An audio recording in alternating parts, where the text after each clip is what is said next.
Good evening, everyone, and welcome to the November 4th, 2024 Planning Board hearing. Before we start the hearing, I would like to explain the procedures we will be following. When a case is called, the applicant will present their case to the board. The applications and full staff reports were all posted on the village website at least a week ago and were available for the public to review. The applicant and all speakers in support or opposition to the application are reminded that the board's decision will be based on the standards set forth in the village code, and all comments should be directed to those standards. After the applicant's presentation is completed, the board may ask questions of the applicant and may ask questions of the applicant or other speakers at any time during the hearing. Comments first in support and then in opposition to the application will be heard. After all the testimony has been heard, the applicant will have an opportunity to provide rebuttal testimony. At the conclusion of the applicant's rebuttal, the case will be closed. After closing the hearing for each individual case, the board will deliberate and vote. During this time, no additional testimony may be given by anyone. And please note that if your case is approved today, a written decision will be mailed to you. We can go ahead and introduce ourselves. We can go around the room. Jill, you want to start? Jill Wiedrick, Village Planner. Andy Martin, Village Planning Board member. Heather Williams, Planning Board member. Jana Gransky, Planning Board Chair. David Cruzy, Planning Board member. Thank you. And we can start by approving the meeting minutes from October 7th, 2024. Can I get a motion to approve those minutes? I'll move. I can second. All in favor? Aye. Aye.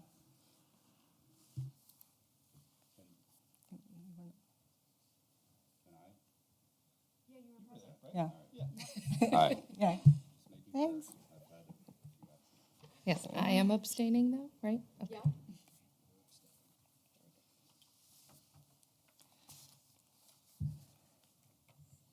So the first case, the only case we have in front of us today, is a subdivision of 111 Pars Avenue. And the request is to subdivide one parcel to create two parcels. And we will start by doing seeker first and then the presentation. Correct. Okay. So the Planning Board has had the submitted seeker short form and all additional documentation before them. And they will go through, we'll start, were there any questions as far as the part one goes? Okay. We will go through part two. Will the proposed action create a material conflict with an adopted land use plan or zoning regulations? And I ask the board to respond, no or small impact may occur, or moderate to large impact may occur.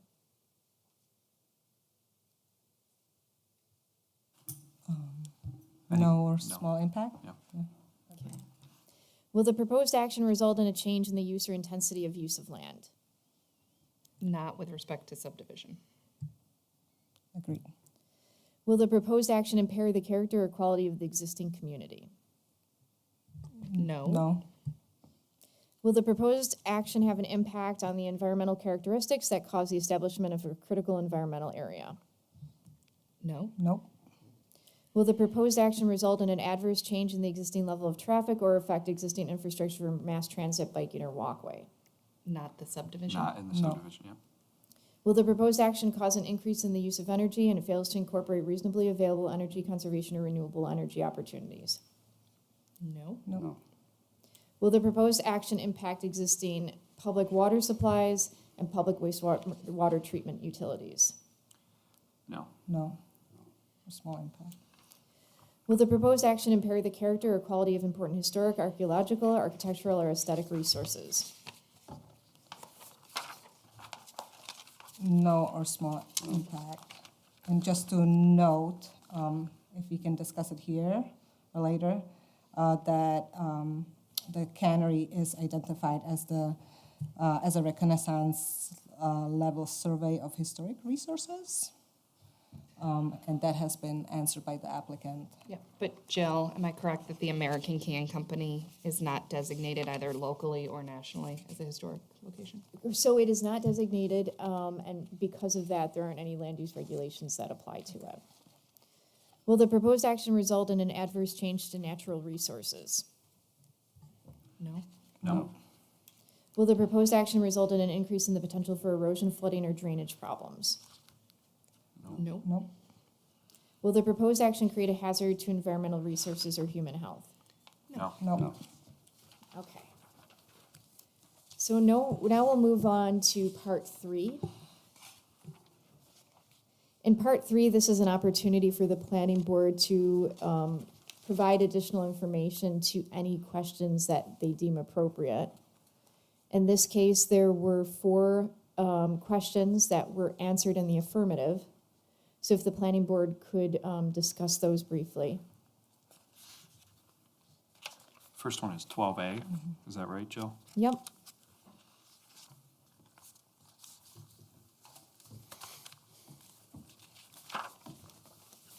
And I think we just said that it is not on the New York State Historic Preservation. Yeah, the cannery site itself is not designated at any level as a historic site. It's just identified in that reconnaissance level survey. Correct. Which I think is important context for this because it leads to us saying no or not a significant impact in that question in part 2. Agreed. The next one, what's the next one? Is 13A? Is that If you correct? could just let me write. Sorry, go ahead. I'm trying to find my place. Oh, there it is. Okay, then we've got 13A. 13A. This was related to the wetlands or other regulated water bodies. Correct. And it's- So, yeah, I guess a couple of things that I would note here. I think that, we're going to recognize we are talking about a subdivision here. And I think that's important to distinguish between that and, a redevelopment scenario or something along those lines. The other thing that's important is that, yes, it's near the Thomas Creek wetland. It is not on Thomas Creek. It is, its proximity is important to note, I think, but it is not as immediate as other properties in the village. So I think, again, obviously we have to say yes, but it's not something that greatly concerns me. Same here. Neither me. All good. Okay. Question 16 is related to the 100-year floodplain. And I think the applicant stated that a portion of the site and the existing building are located within the flood hazard area. However, those areas are outside of the proposed projects.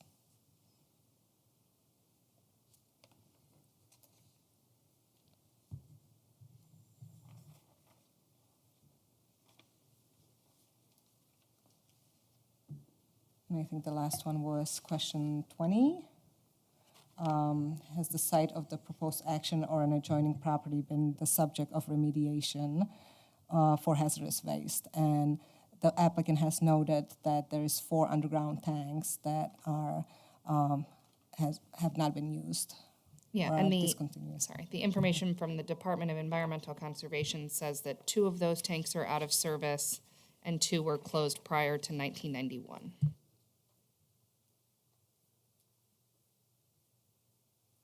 So this results in no or small impact? Correct. Correct. Yep.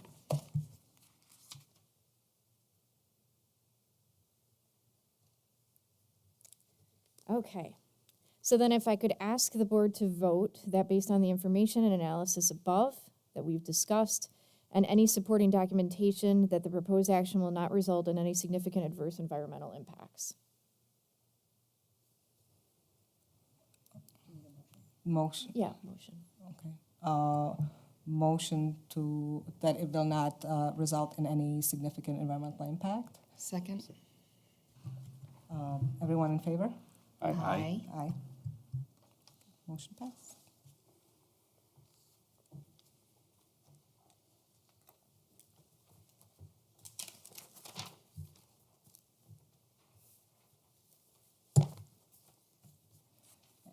And now Now the fun part. we can invite the applicant to come up and describe the project.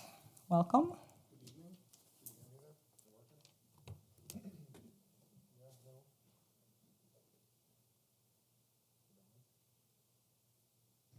Oh, there we go. How's that? There we go. Link Swedrock with BME Associates. Also with me tonight is Andy Hart from Colliers, Steve Brown from Iron Smoke, and Doug Calabrese, the owner of the property. We're here tonight to request a subdivision of the parcel, 1.41 acres for Iron Smoke, and the remaining lands of the property, 7.31 acres, will remain BR2 as part of the American Park Place property to remain. Really, it's just subdividing out the property. We've done a great deal of research and homework with the village over the last, we'll just say, some time. And, we've got everything, I think, figured out inside the building, and utilities and easements and cross-access, which we've worked diligently with the village on. We've also worked, with code enforcement officer, or with code enforcement and Jill, to make sure that we've addressed sort of the village's comments before we were here tonight. So with that being said, we've done a lot of upfront work as it's shown in the report here. I think I'm gonna just keep it simple and see if you have any questions, and I got a whole group of people here that can help answer any questions you got. So I'll leave it at that. I have a question, but it's actually for Jill. Jill, I was just hoping you could kind of clarify the distinction between like a subdivision analysis and a site plan, and what that means in terms of what we're evaluating, if we're touching the use, if we're touching the parking, that type of stuff. Sure. So what subdivision is doing is that you're approving proposed lines. In this case, the lines cut through the existing building, so it's a little bit different than your typical subdivision. In this case, the subdivision is merely looking at that subdivision criteria. It's not approving any uses. So as a result, the parking requirement has not been recalculated because uses have not been, we haven't received final drawings to move forward. Once those final drawings are received, they will be evaluated. Could there be changes to the facade? Maybe. Could there be a parking increase? Maybe. Again, we just don't have that information at this time. If it's revealed that the proposal has triggers for site plan review, then it comes back to the planning board.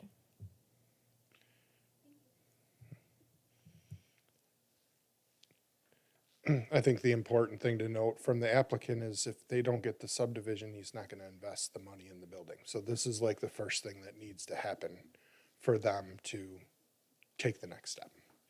Understood. I'd just like to make sure that everyone who's here and who's watching at home has the benefit of understanding kind of the different steps in the process.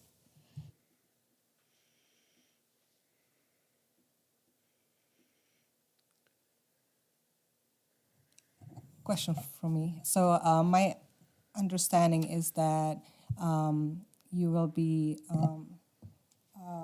acquiring a bond to make sure that the work that needs to be done for code approval on these buildings will be done, which includes like all the separate utilities, the firewalls that will be required, closing of openings in there, because now it's considered a separate building. So is that That's correct, Correct, yes. We prepared an estimate based on the code enforcement officer's recommendations for what they wanted included in a bond to move forward with this, to come before you tonight. So that's been provided and reviewed by the village. Thanks.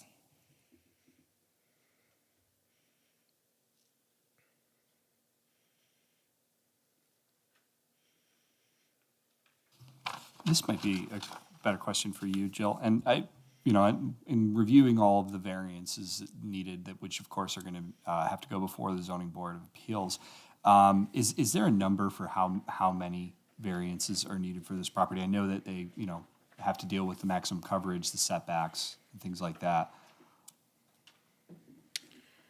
In terms of the total number of Total, variances? total number, just, So, yep, if you look at page 14 of the staff report, yep, there's a code compliant chart with, that shows the existing parcel. So that's, I think, an important part of the story is that the parcel as a whole is not compliant. So we're not making this even more non-compliant. We've got parcel 1 that will require a variance for the maximum building coverage, the front setback and the side setback. And then we have parcel 2 that will require maximum building coverage, front setback, side setback, and then rear setback. yep. So what I'd like to emphasize is that there are no changes proposed to the structures. This is merely putting a line. And so I liken this, if somebody was walking around the site, they probably have no idea where the parcel boundaries are. And so should you decide to approve this, I contend that still no one will know where those parcel boundaries are, other than seeing perhaps facade changes. But the average person doesn't know where parcel boundaries are.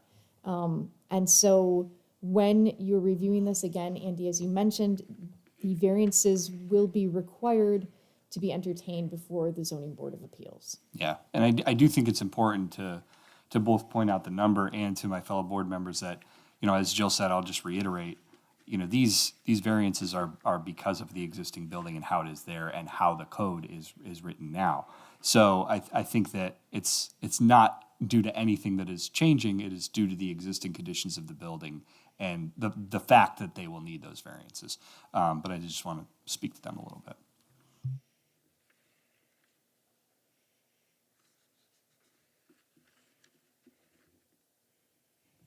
And just to kind of clarify for whoever is listening, it actually, the property, the new property line is drawn, not, I feel like not arbitrary. It's actually drawn, there's a separate 3-story building right there. So it's not, you know, maybe if you can speak more about where exactly these lines are, maybe we can pull up a picture because Yeah, it you took me a can- little bit to kind of wrap my head around exactly where this line is cut.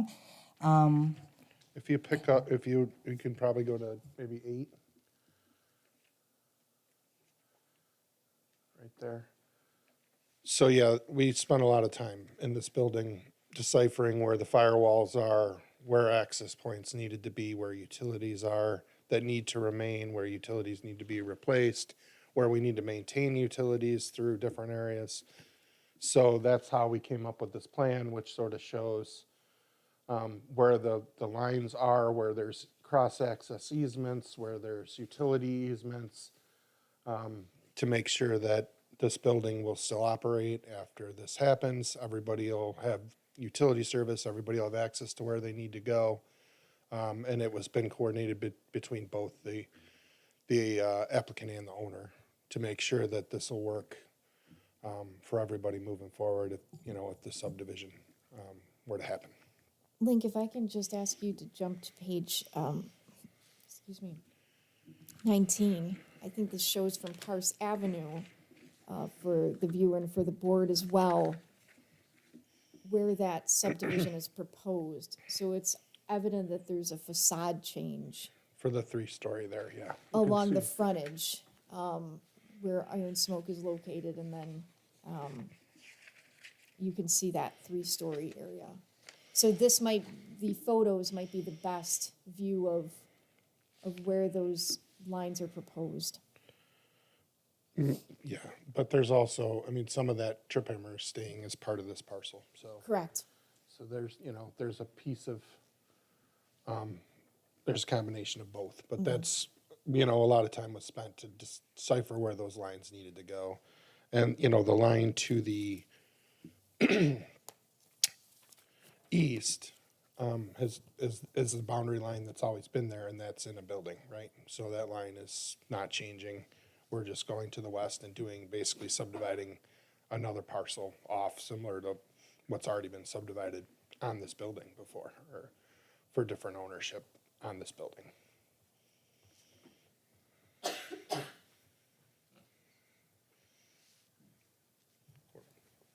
Has there been conversations with Trip Hammer, and have they indicated any concerns about this or support, anything? That one's above my, does anybody wanna? Oh, could you just come up to the microphone, please? Can you help me out with that one? Yeah, sorry. Well, you gotta be on record. Hi, Steve Brown. How y'all doing? Not from the South, but y'all just kind of came out there. So Trip Hammer, I've had conversations with them. They're in their lease for another couple of years. They absolutely want to stay. So they have no issues whatsoever.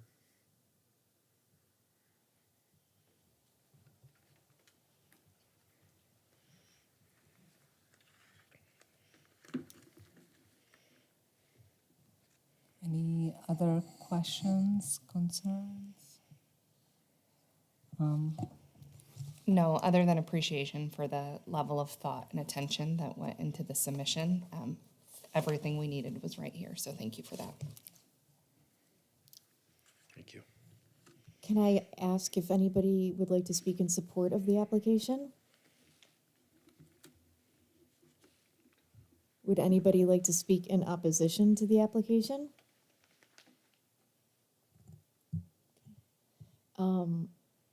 Are you content with seeker, or would you like to reopen it based on any information? I am okay with seeker. Okay. Would you like to close the case, or do you have additional questions for the applicant? There's no additional questions from me. Okay, so let's deliberate.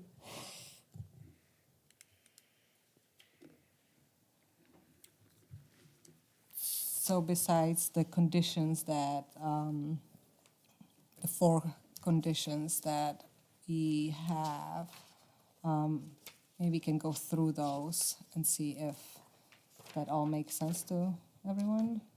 All right, I'll read them out loud, and maybe then we can discuss each one of them. So the first condition was the granting of area variances for the 2 parcels by the Zoning Board of Appeals. So, yeah, once that's a condition, that's one they have to approve. Yeah, and I think in this case, for a subdivision through an existing building, working with a code that has some, dated requirements, I think those, I don't have any issue at all with any of those variances, and I don't think the zoning board will either, knock on wood. Same here. So the second condition is that a bond shall be secured that covers the amount of the proposed work to separate utilities, buildings, and occupancies as detailed in the attachment submitted by Colliers Engineering and Design, estimated for bonding purposes for required future improvements per Village of Fairport 070224 letter dated October 4th, 2024. And then condition number 3, the proposed work, including in the attachment submitted by Collier Engineering and Design, estimated for bonding purposes for required future improvements per Village of Fairport 070224 letter dated October 4th, 2024, shall commence within 1 year of the effective date of the bond. If it does not commence within 1 year of the bond, then the village can call the bond and finance work under the bond. Does that sound right? Yes. And then condition number 4, the applicant shall deliver to the village the following easements as referenced on the subdivision plat. They need to go through all the easements. If I could Go ahead. kindly Of and course. lovingly spare you Of of reading all the easements, I would just say that they will do all the easements listed on page 14 of the staff report. That makes sense. And the easement shall be subject to review and approval of the village planner and village attorney. The applicant shall record the easements in the Monroe County Clerk's Office, and the library and page of the recorded easement shall be noted on the final subdivision plat map. All fees associated with the filing of the easements shall be paid by the applicant. That sound good? Do you want to discuss anything else about the application? Not me. I am also good. Good.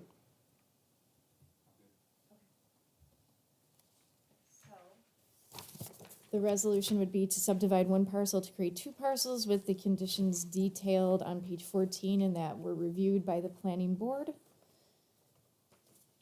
Is there a motion? Jill, just with a clarification that Yep. some of the additional language that Yana mentioned with respect to the bond isn't contained on page 14. Correct. I apologize about that, yes. So 3 would be the proposed work included in the attachment submitted by Colliers Engineering and Design, estimate for bonding purposes for required future improvements per Village of Fairport 7/2/24 letter, dated October 4th, 2024, shall commence within 1 year of the effective date of the bond. If work does not commence, the village will call the bond and complete the work. Sounds good. Can we have a motion to approve the subdivision with the following conditions? I move. Second? Everyone in favor? Aye. Aye. Thank you. And that ends the hearing.